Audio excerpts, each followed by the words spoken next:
So Orenge, now you went to rehab, you left rehab, Yes. and this amazing turnaround has happened. So you were working out with Stone in a Stone gym. You know, you achieved a lot within these 2 weeks. Yeah. So how did life then start becoming more sensible for you? So you had an active Bible reading life, you had an active gym life, you had an active, more or less purposeful Yeah. life that has turned around. So how did that build up to who you are today from 3 years ago? Yeah. I remember the first day when I got home, I came with a taxi and I went to shave. And at the entrance of where we live, there was, call him a peddler of some of the things I used to take. And he saw me and he was like, "Phew, this guy is looking like he's from the States, looking healthy." And he told me, "Hey, uko poa, utakam?" I told him. I crossed the road for the first time in my life.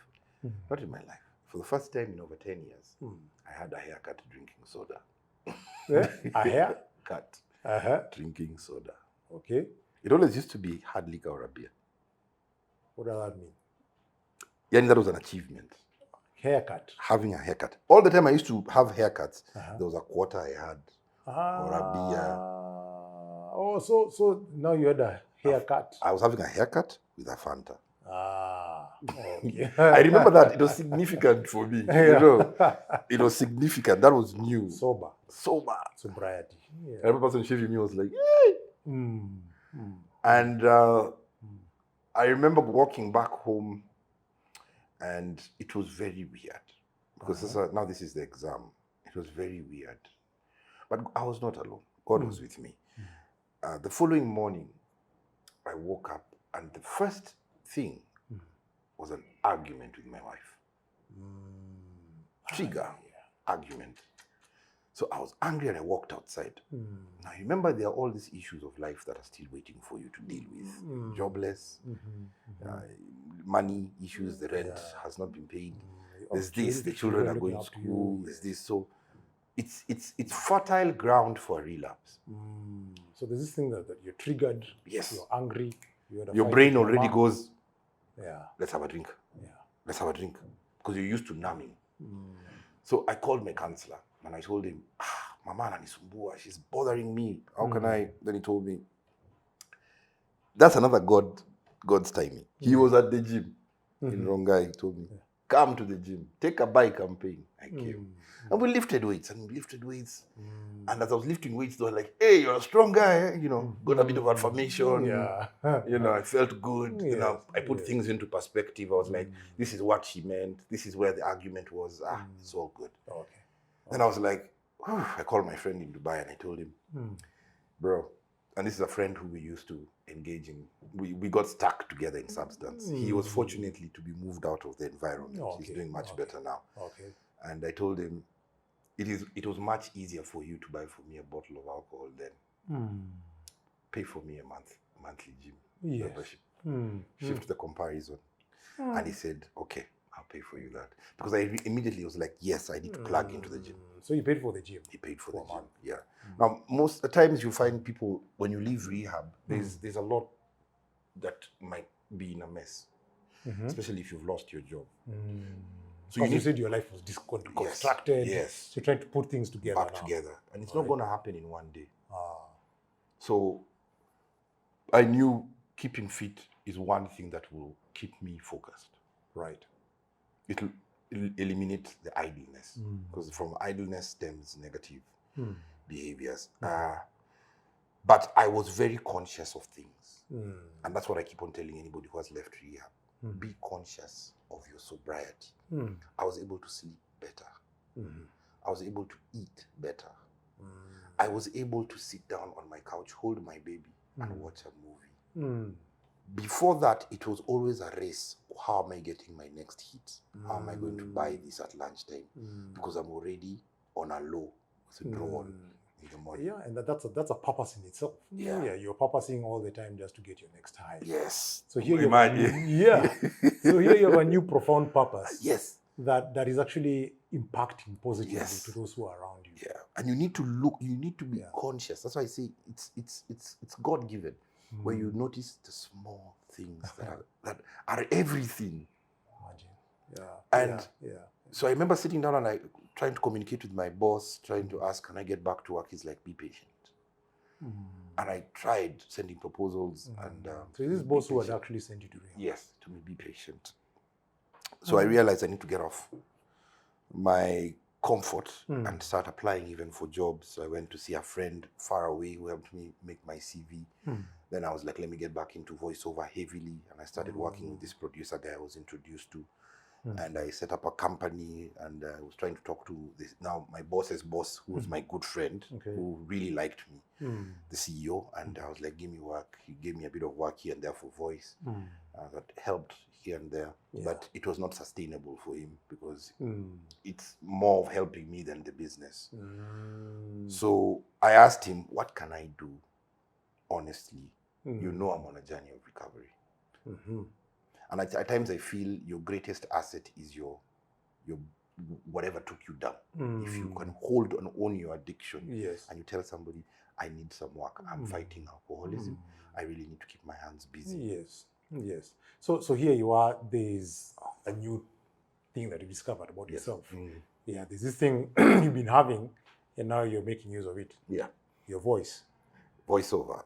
You have an amazing voice, by the way. You know, when you're speaking, even when you spoke to you on phone. The guys on TikTok who ask me, do I smoke? And I tell them, I had a deep voice from the age of 6, 7. It was different. That kind of a voice. It was different. My second born son has it. Okay. He has it. He has a base. So it's just genetic. It's genetic. Yeah, it's just genetic. And it's I mean, before you broke your voice, you already had a broken voice. I remember guys coming to me in primary, my older cousins, and they tell me, that time then they're in like class 6, they tell me, Ebu speak. Then I speak and they're like, wait, listen to this guy. And me, I don't understand. I'm like, what is this you guys are hearing? Because it's normal to me. Yes. Yeah, so I picked up on voiceover. And it really helped. And I remember when my wife told me she's pregnant, and I remember telling her, my love, listen, everybody who will look at our situation will see how we are challenged. You have a husband who doesn't have a job, he has been battling addiction, you have children in school, you have this, and then now you're pregnant. What's wrong with you guys? But to God, it's a different picture. I am going to do something in your life. You know? And I chose to look at it God's way. I told her, God knows what he's doing. Yeah.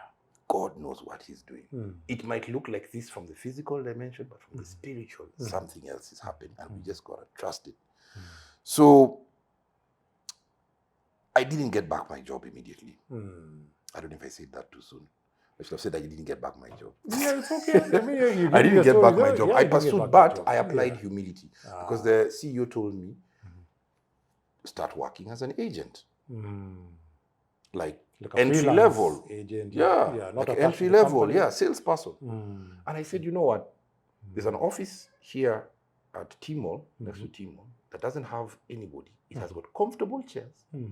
It used to be a sales office, which now was just empty with the customer care people.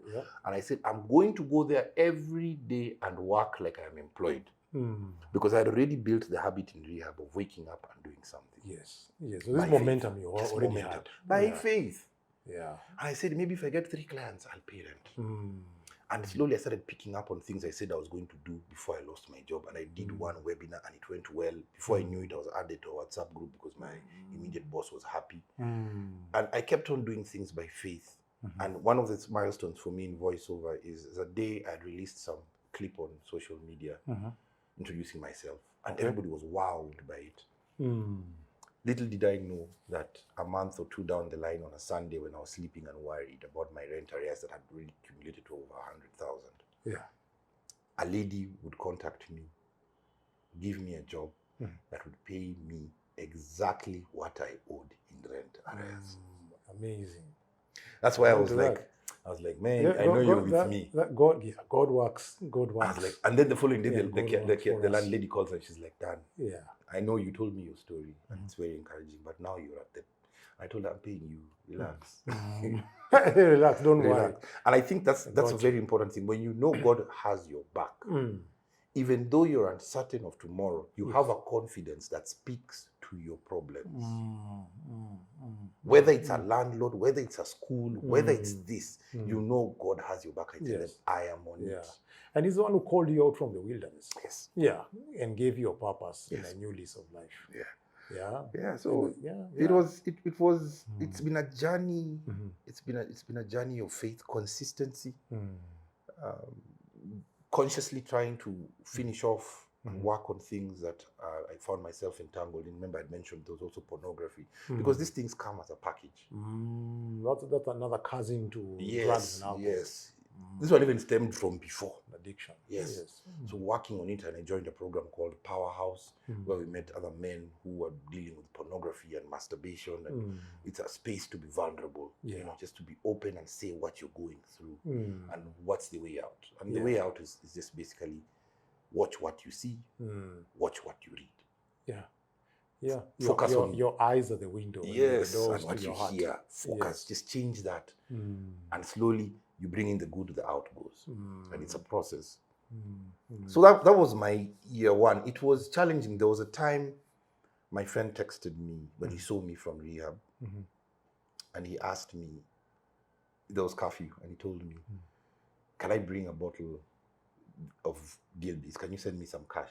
We drink. And I was like, God, temptation. You know, they show on movies, you see somebody typing. And stuff. Typing. That was me. And I was carrying my Conversation daughter. pause. Yes. I was like, oh God. It's an opportunity. So I don't even know how I did it. But after like a minute, I texted him, bro, I cannot send any money nor contribute because I disappeared into rehab. You know, I have an alcohol problem. And he replied, okay, there is power in confession. There's a time I also did it on social media, and maybe I'll mention it in a few. There is power in confession. But he had already deposited a seed in my mind that he has alcohol. He has gone to buy. And it troubled me that night. Because severally I was wondering, should I go to his house? Should I not? And that's the time I should have ideally called my counselor to work it through. But I slept on it. In the morning, I told my wife, I'm going to say hi to so-and-so. Hi. Say hi. I got to his house, and his wife opens the door.